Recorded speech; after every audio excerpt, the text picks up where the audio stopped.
You work really hard. You work your ass off, right? You bust your butt. You get in there. You do all the work. You make sure things are taken care of. You've got a very high level of care for everything. You make sure that all of the business needs are met. You want to make sure that everybody is on point. And what ends up happening? You burn yourself out. You burn yourself out because you've gotten over too many things. What leads to burnout in the beginning phases, the beginning first 4 to 10 years of a business, is you do all the wrong things right. Doing wrong things right is the excellence trap. Because if you continue to doing all the things that you're competent at, and instead of doing the things that you're excellent at and unique at, what ends up happening is another piece of energy is dished out of you. And the truth of the matter is, time management is energy management. As an entrepreneur, as an executive athlete, you have to pay attention to how much energy you go around.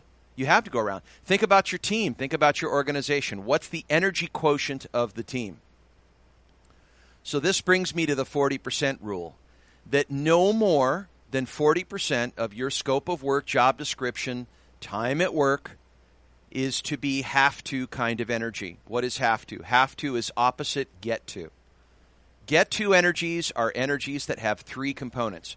Get to energy is equal to what matters to you, so what you intrinsically desire, because that energizes you to create out of love, generative love. So what matters to you times what makes a difference, right? Times what gives you energy, right? So the energy out is spending time on activities that you're creating because you're creating outcomes that matter to you, goals, projects, and outcomes that are great, and that's impact work. Times you're purposing your personal gift, the superior skill you have a passion for, toward that aim, and you get all the intrinsic energy from applying that personal gift, and you're most useful. You make the biggest difference. This is get to energy. This is called the law of spiritual economics. And the 40% rule is something that is in the military, where the Marine Corps says, hey, you can't do more than 40% of these have-to activities. 40% are chores, 40% inspire dread, 40% are activities between what you're really not good at, what doesn't give you any energy, and what you really don't give a shit about. What you don't give a shit about, what you're not skillful doing, and what doesn't give you energy is really dangerous. And this is what a business will inadvertently do if you don't watch out, if you don't plan for it. You'll get sucked in like a vacuum, because that's the natural order of a business. Every business has that. Why? Because it's archetypally true to a pattern. It's called limits to growth, where you grow, grow, grow, and then the limit will eventually contract the growth unless there are proactive plans to undo the limit. Either limit's going to lead or growth's going to lead. It's going to be one or the other. I call it the plateau of progress. It's been called the ceiling of complexity. And you know you are there when you have 4 things. 1, you feel very powerless. You've tried everything. You've tried harder and harder. You don't know how to get past this plateau of progress. 2, you feel very isolated.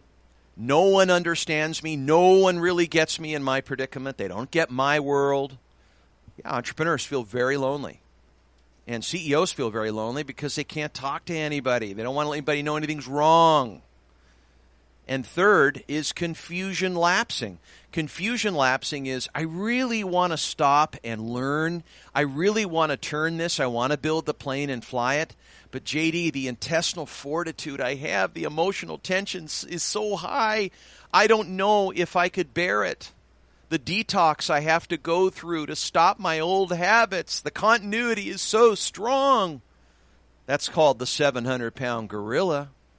The confusion lapse is, yeah, if you had to learn the new technology, you'd have to take the law of short reverse. It would be like a slingshot. You'd have to pull it back and pull it back and pull it back. And then, bam, move it forward. But how much tolerance do you have? How much fortitude do you have to pull it back, pull it back, pull it back? Because right in the midst of battle, you've got to take a pit stop in the midst of things, figure things out, work on the business, not in the business. You know that. You know it. You've known it for 2, 3, 4 years. But it's your habits. So your confusion lapse is, I can't even get to the things that make me any less busy. I'm too busy being busy to do what could make me less busy. And it feels powerless. And then the last part is that you feel less resourceful, less useful, because you've gotten buried in this soundbite that's smothered you and pushed you down and buried you underneath mountains of stuff. Your adrenaline's your only source of fuel. You're reactive, not creative. You're not deliberate and intentional, rather. You're just dealing with fires. You put one out, you become an arsonist. You put one out, you become an arsonist. You put one out, you become an arsonist.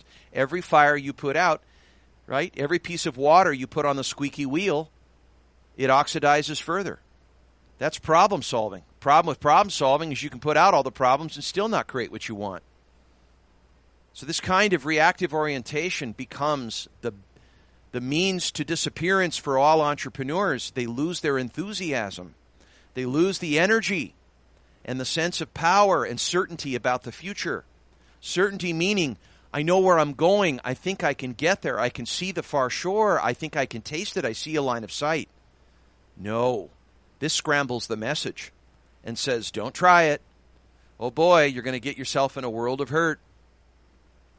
So what do? Well, you probably throw your hands up in the air and you go for the fuck it all. Well, I think I'll take a fuck it all. Hey, JD, you got any fuck it alls on you? Let me take a fuck it all. And you say fuck it all, and you compromise, and you lower your standards, and you lower your vision, and you say, oh, I'll just settle for this. You know, I wanted to go to Greece for 2 weeks. I'll go to Catalina for 2 days. Oh, I should be realistic and attainable. Why don't I just live in an area of tolerable conflict? Oh, no, here's one. I'll have a better attitude. Why don't I come in with a positive attitude? Why don't I just give up on trying to change it? You know, let go of all desire. That way I don't suffer anymore. Even though I desire to not have a desire, which makes no sense to me, I'll just give up on the desire so that I don't have any desire, so that maybe the issue just doesn't affect me anymore. I can act like I'm just neutral. You're full of shit. Positive thinking is positive lying. You want to grow this business. You want to get from point to point. You can taste it, but you have no time to think or plan. And the thing is, you're prisoner of your own machine. We got to get honest. This isn't about the world against you. You've created it.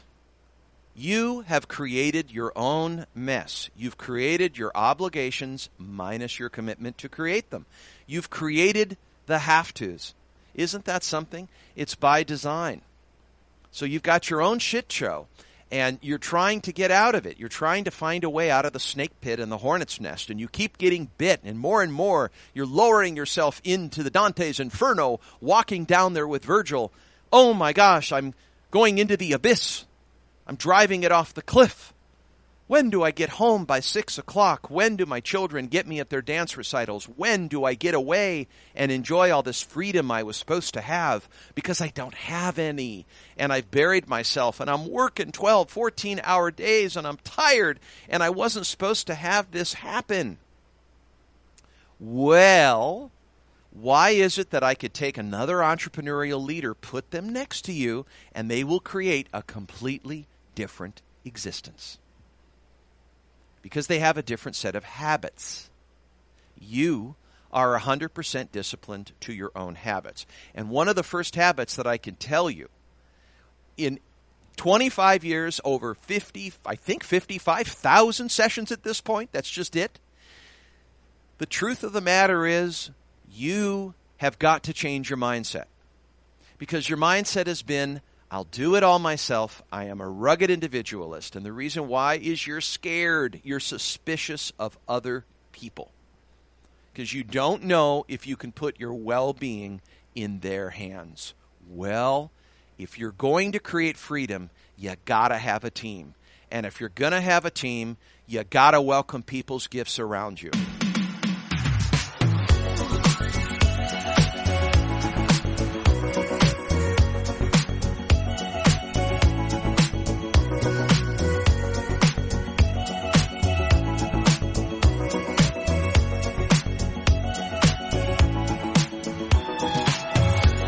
There is a treasure trove of willing, able, passionate, hugely talented people that are focused on the greater good, that are better than you at the areas that you're starting to get great at.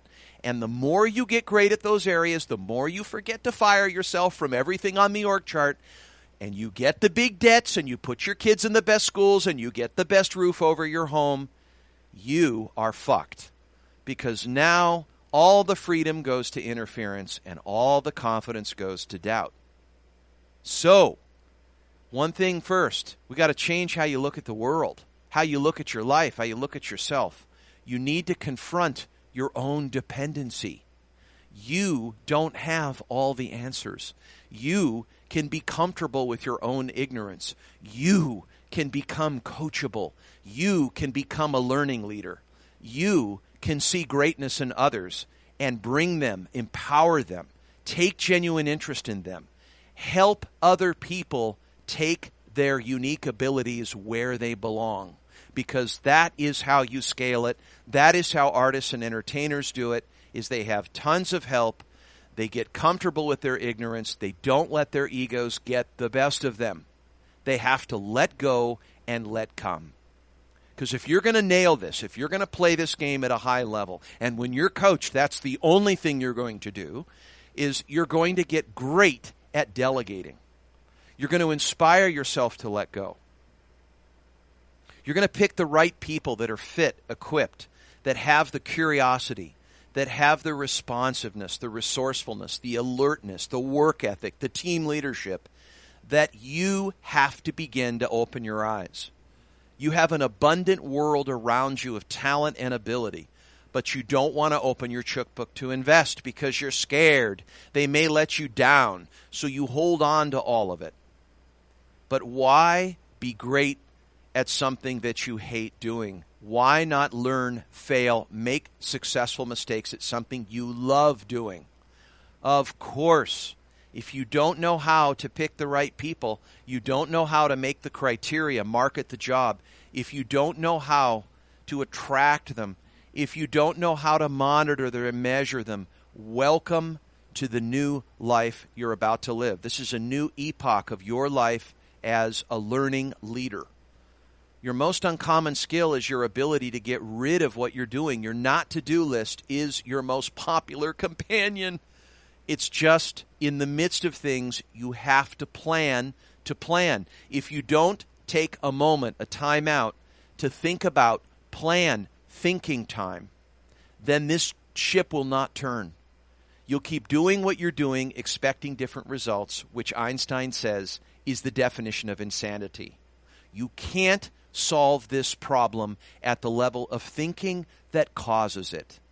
You can't. You cannot solve the problem at the level of thinking that causes it. So there has to be a shift of mind. A metanoia is the shift of mind. And that means awakening. That you begin to see that there's another possibility instead of denial and depression. And that depression and denial has you shrinking into greatness. And you're not going to do it. Because if you play small, it's not worthwhile. The brevity of your life is upon you. Your life is moving fast. Why not make the most of it? If you're a little bit more dangerous, if you take a few more chances, great. You'll learn faster. If you create separate from what you know, if you start to learn how to delegate, build a team, build an organization, learn how to be a great leader, learn how to be a great manager, learn how to be a great CEO, learn how to own assets and invest. If you learn this game and go to Business Street Fighter School, you will change your environment. And your experience will change. And the idea is, let's get the creative freedom for you to have the bandwidth to make strategic choices about where you want to go, See where you actually are with some level of depth instead of skimming and going Mach 5 and not taking note of anything. Slowing down like walking in a dark room, learning how to walk slow so you don't fall down. You can be in a fast movement race and still get the sense of slow because you're aware that you're aware. Your awareness determines the quality of your choices. The quality of choices you make determines the quality of your life. So the biggest enemy is apathy, sleepwalking, doing what you're doing on automatic. So wake up. There's an alternative. You can fire the rugged individualist, and you can begin to become a gifted boss and learning leader. And what happens in your business no longer needs to continue. You are an engineer, you are an economist, and you are an artist. And when you've lost your way, guess what? The artist dies. You look for all the energy in the economist. You look for all of it in the engineer. Sure, you got to know how to do it well, how to do it great. Maybe you bought a franchise. Maybe you manualized the business. You have processes. Good thing. You've mechanized it in a way. But automation is the kiss of death. And the reason why is we are in an age where human beings are differentiated by their creativity. And what differentiates your creativity isn't how hard you work. It's how much you get away from your work. You don't think of it that way, but you get paid to be creative. If I asked 10 people why they'd miss you in your business if you weren't here, it's because there's something that you create. There is a unique ability or unique process or something different, something valuable that they can't find anywhere else, and you've stopped doing that. You put it away when everything got mechanized. You became corporatized, institutionalized, bureaucratized, whatever you want to call it. But you banked, you doubled down on everything being the same to scale. But you lose your humanity. Think about doctors. When they work in beehives, when was the last time they watched their Hippocratic oath? Why did you do this? Why are you a healer? I remember having a couple of doctors groups in the session, and they were wishing each other well, going back through their Hippocratic oath, coming to tears, talking about it. I remember an OBGYN saying, I lost my way until one day the baby was delivered, 1 out of 7 a day, and she came out and looked in my eyes, those beautiful little eyes, and I realized I was the first human being that they saw when they came to earth. How did I forget that? I had to get her to slow down, to take it in, savor what was really true. That's vision. Vision isn't imagining how we're going to get the hell out of these conditions and fix it. Vision is being able to see. It means to see. It means peripheral vision. What do you see? But most of us can't even see. We're skimming. We're walking in a blur. It's so fast. On to the next, on to the next. We feel like we can't stop and smell the coffee. We're missing out on life. That's not circumstances. That's you. That's the way you've got things set up. Take it back. Responsibility is taken. It's not given to you. So creating an alternative future, creating the freedom that you want is more than the money, but the money buys your time, so we better make an obscene amount. But that economist can go off too far. If you think the economist is going to fill that, you better look out. People don't come to work for your business for your profits. They're not driving home going, I wish there were more profits in this business. They have their own agenda. You have your own agenda. But what you can do is make a mission that's noble. Is your mission noble enough for people to do something toward it? They're going to spend more time at the office with you than they will with their spouse. Why not make it really great? Why not make your bottom lines return on passion, return on involvement, return on fun, return on engagement? Because that's what makes profits. People who care have give-a-shitism. But the reason they care is they need a reason to care. You can't make somebody do something, but you can give them a reason to. You can invite them as adults on a great adventure, on a journey, on where this all could go. Make it up. It comes from the imagination. But are you even going to that side of your mind? Or are they just doing the work? Is this just a job? Are they getting a payroll? Yeah. Is it just about compliance? Good soldiers, I'll do the work. Great, but I'm not inventing anything. Why not? Why not make something great out of it? Isn't that really what customers are hungering for? Don't they really want the creativity and the significance? That's what I remember business for. That's why I make a business memorializable. That's why I tell all my friends about it. That's why I'm a remarkable customer, because I'm a raving fan, because they have stimulated me with what they think the business is. I think if they have a sense about the business and what we do is really cool and I like what we really make, do you think that's going to come across?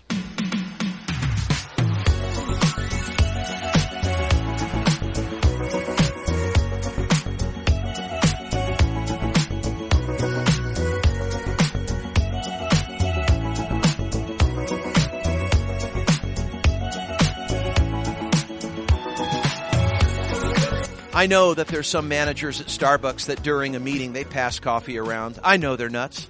I know that they sniff that coffee. I know that they smell it. Why? Because the smell of that coffee gets into their blood. It's in their spirit, and you can't measure spirit. But man, do they immerse into that world.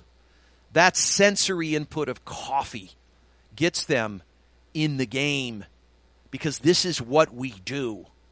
I think it's pretty cool. Therefore, what I'm given, I'm going to give. Seriously. They're soulful. They take it deep.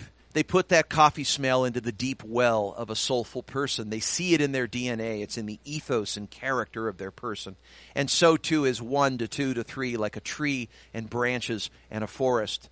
It's not a genius, it's a scenius. It's a group, a culture that has a common electricity because they're apeshit about coffee. Not everybody, but the ones that do, the diehards, the mobilizers, the ones that really lead the charge are the ones that take it to the edge. They bring that core out to the edge. They take that brand to the edge, and they demonstrate that experience every day. And we can do that because business is an experience.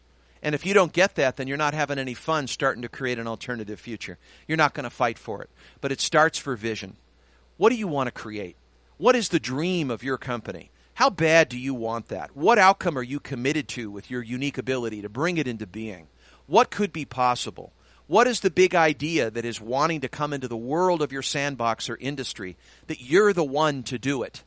What hasn't been done yet that could defy gravity that you could go and check out, prototype, experiment, try it on? Why not? Why not get your gusto? Why not be the diver in Acapulco that says, jump when you see rocks? Because by the time you get there, you will hit the water. Why not get that courage back? Well, now it's about getting a new option, having another commitment, creating that outcome that you want to create despite the circumstances. Because when you're in the creative orientation and you choose to be the predominant creative force in your life, not enoughs are not the conversation anymore. That's right.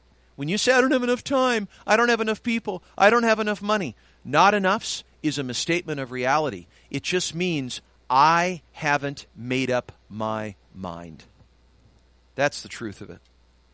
Yeah, made up your mind. Making up your mind is, this is what I want to create. But no, when things get difficult, you start to compromise. Let's not compromise. No, when things get difficult, you start to go into positive thinking.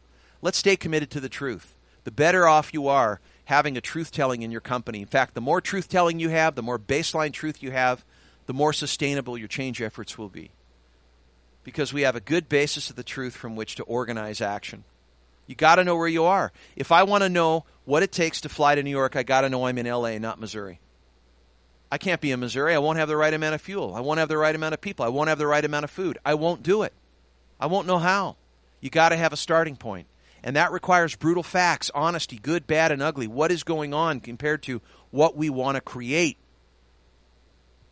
So, you've got to create value for other people. Be an economic adult. Make sure that you take responsibility for your own security. That's what you did when you decided to be an entrepreneur. But you lost a leg. Something has taken the spirit out of you. Your light went dim. And you're wondering when it's going to change. When it all changes, when this thing is going to be different, you're waiting it out. Procrastination is knowing that something should change, but you don't change it. Because you're powerless. You're waiting for a guarantee. You're waiting for someone bigger, something paternal to come in and change it. Life, circumstances. It's not going to happen. This isn't the creative process. That's called reacting. That's just waiting on circumstances that govern you. It doesn't care, right? It's like the waves at the beach. Time doesn't care. It doesn't look after you. It doesn't afford you more time. It doesn't look for you. It doesn't allow you to fire yourself. It doesn't give you that push. You choose. You choose because you want different consequences. And you're probably at times you're wondering when you want to throw in the towel. Well, I should go get a job. Well, it'd be a lot easier if I just collected a paycheck and I had my insurance pay for it and all that. Of course you would. But look what you would leave on the table.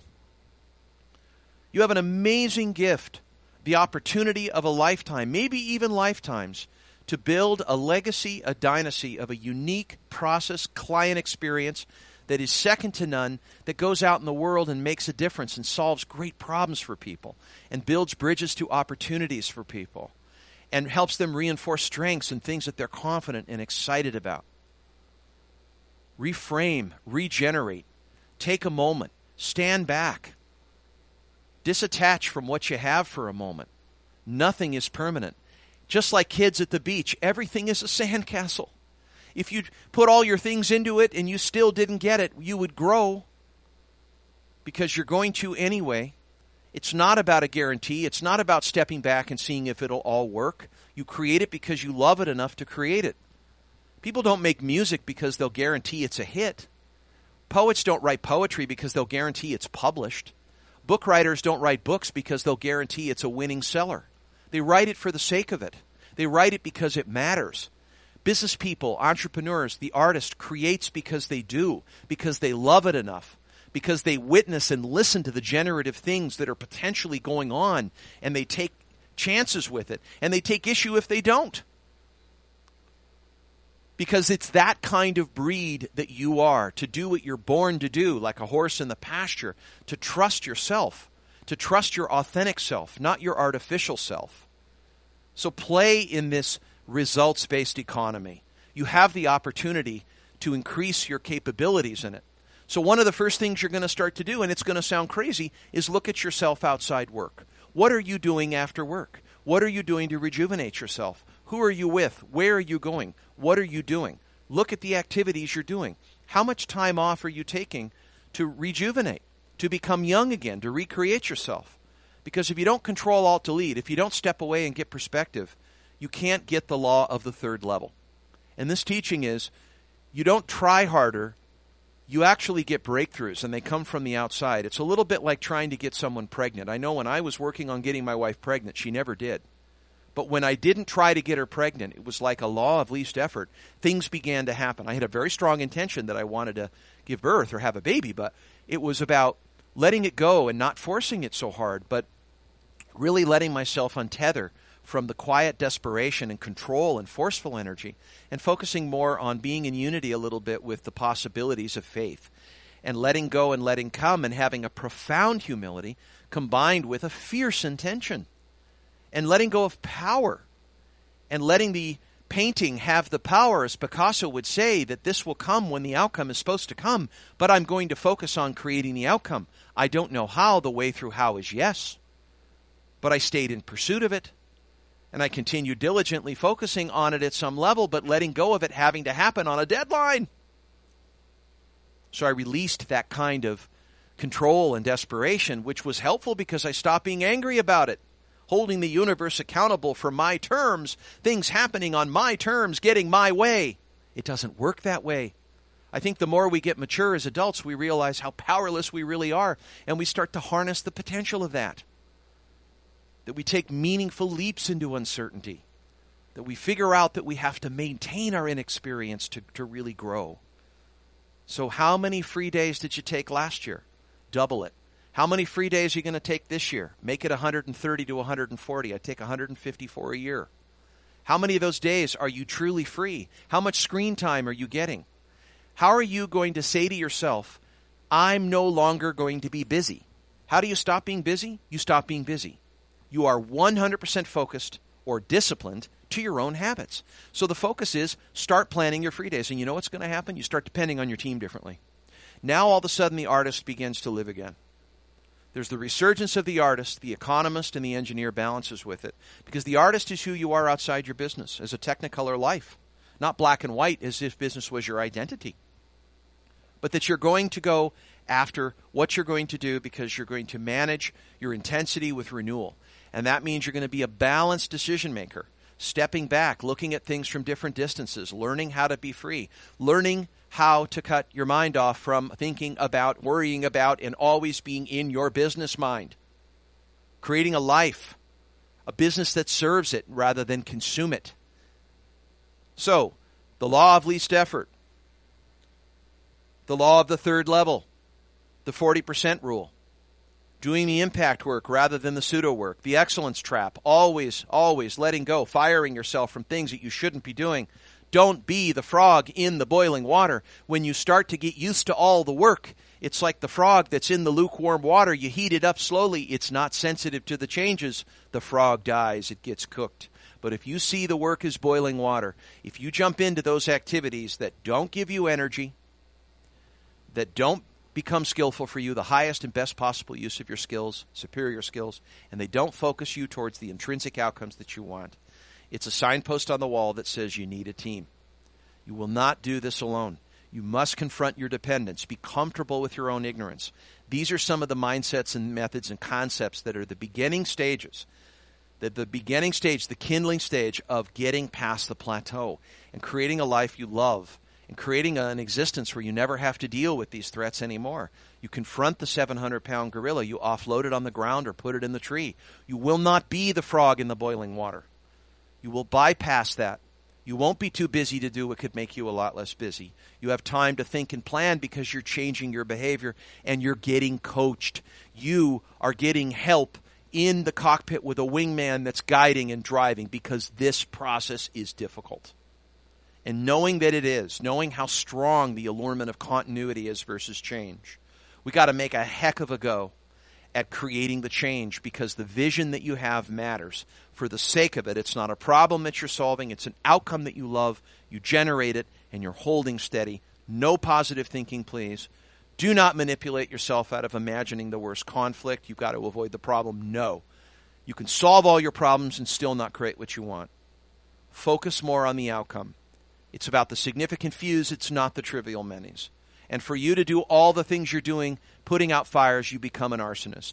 That day needs to end. You become a creator. You become a coach to your team, and you become the challenger. Rather than persecuting yourself, you challenge yourself to new heights. Rather than being a victim of your own machine, it's you got to get that it's system of the victim. It's not victim of the system. It's time to start creating and taking responsibility. It's about being the coach. It's not about being a hero. You're not rescuing yourself. There's nothing wrong with you. You need to empower yourself to choose. It's up for grabs. You take it and you begin. And you begin again and you begin now and you begin at any time because nothing qualifies you. And you shoot for high-level performance. That's what this game is about. You raise your game and you shoot for high-level performance. And when it's all over, you get out those eulogy values and you look back and say, you know what? I played all my damn music. I played all of it. All of it. That's my highest hope, and that's the dream of our company. High-level performance. That's why we coach people. That is what we're here to do. And I hope you agree with me. Look forward to seeing you there. Thanks for listening.